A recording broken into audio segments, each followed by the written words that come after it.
for today's video, ituturo ko po sa inyo kung paano po ang pag-fill out ng form ng report of marriage through your phone. So, ganito po yun guys. Kung ikinasal po kayo through online by Utah, punta po tayo sa civil registry ng San Francisco Consulate. So, dito, naka-open na tayo. Hanapin po natin yung report of marriage. Click po natin yan. So, hanapin natin yung form, report of marriage form. Yan. Download po natin. So, make sure guys, mayroon po kayong PDF, PS Office, or PDF editor. Kung nyo ma-download, punta po kayo sa File Manager. Yan. Tapos ito, i-click po natin yung download PDF. Yan. So, wait muna. So, yan. Click natin yung nakalagay sa baba. Edit. Yan. So, yan. Dito natin siya edit through phone. So, yan. Husband. For example, lagay natin dyan, fax, last name, then first name, Brian. Yan lang, simple lang. Kung walang middle name, lagyan po natin siya ng N8. Kung mayroon naman, lagyan natin na, ilagay natin. Okay? Kasi, hindi po lahat ng American, mostly sa kanila wala pong, hindi po gumagamit ng middle name. Yung asawa ko wala pong middle name. So, date of birth. Lagay natin. November 20, 1980. 1976. Yan. So, place of birth. Yung place of birth, dapat make sure nakalagay po yung syudad, at province, at saka country. For example, Aurora.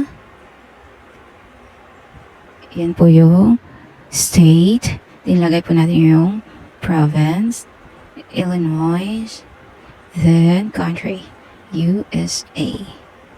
Then civil status. Kung ano po, kung divorce, lagay po natin dyan, divorce. Kung single.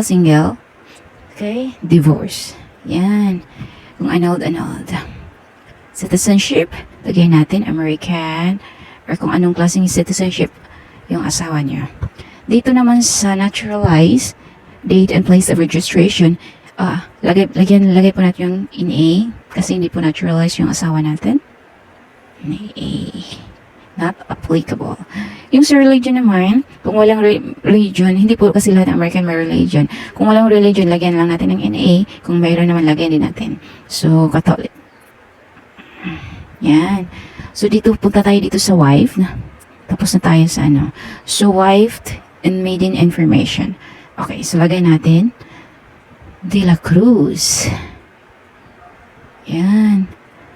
Marian. Last middle name. Dila. No. Gu na lang, Gu. Yan, Gu. Alice Gu. So, dito, birthday ng asawa ng wife. 12, 5. Sample lang po to guys, ha. Yan. Pinanganak. Lagay natin both 1. CD. Full Luzon del Norte, Philippines.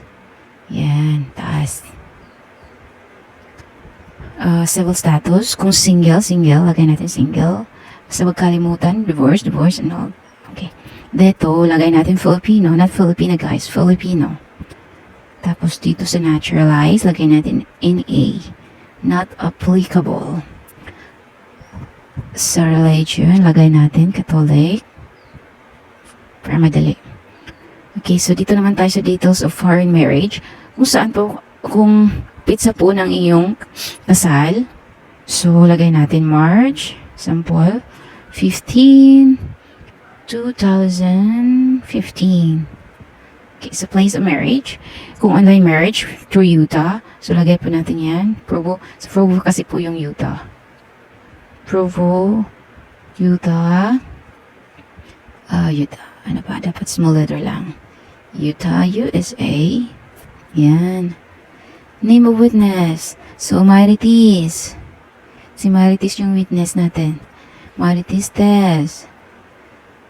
Dito naman, si Alice Guwang.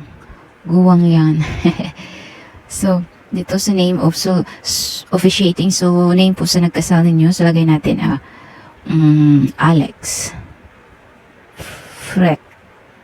Yan, sample lang po yan guys.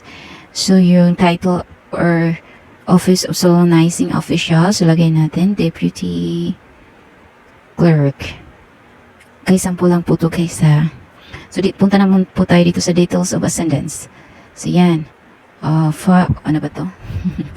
Father's of full name of father. Okay, so ano po ba? Ano na lang? David Fox. Yan. Citizenship, American.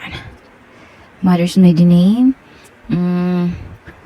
Dan Brex. Citizenship. Guys, make sure tama po yung mga spelling guys ha. Kasi dapat magkatugma po yung nasa marriage contract ninyo dito sa report of marriage para hindi po tayo ma-question dun sa consulate. So sa wife naman, Dong, wala akong maisip na name eh. Dong na lang. Dong de la Cruz. Filipino. So, mother naman, Angie Tabian. So, tapos na tayo dyan. So, punta tayo dito sa, we understand, declare, under the penalty of perjury under the laws of the Republic of the Philippines, that the information I have provided herein are the true and the accurate facts of marriage being sought to be registered to the best of my knowledge. So, dito guys, you don't have to put your, full name. Sign na lang po kayo dito, diretso. And then, pa-notarize, sign the sign of your husband here, signature, and then notarize. And then, dito sa wife naman, sign and then notarize. Dapat po both are notarized kasi online marriage pa. Kung hindi naman online marriage, okay lang po. Kung hindi both, okay lang po yung isang notarize. Pero kung online, dapat both notarize po. Notarize ng asawa at notarize po ng husband. Then, dito po sa baba, po dito, sa official use only. Pag nakapasa po kayo, lalagdaan po yan dyan ng console. Tapos dito, naman sa taas, po dyan, po yan, console din po. Sila na po ang maglagda dyan. Okay po? Ito po. Print out nyo po to. Dyan, may nakalagay po dyan. Or save nyo na lang po. Dyan sa ibabaw. Yan. Save nyo dyan. Pwede nyo pong i-save sa, or i-print, direct print, or save sa inyong Gmail. Yan, Gmail. And make sure to print out like maybe 6 pieces or 7 because in case, during notarization, kasi minsan po kasi yung mga, lawyer, kumukuha pa sila ng copy. Ang hinihingi po kasi ng, consulate, 5 copies. I think 4 original copies or 5 original copies. So make sure meron din po kayong isang copy. So, yun lang po yun guys. That's it. Thank you. Salamat po. Hanggang dito na lang po. Thank you.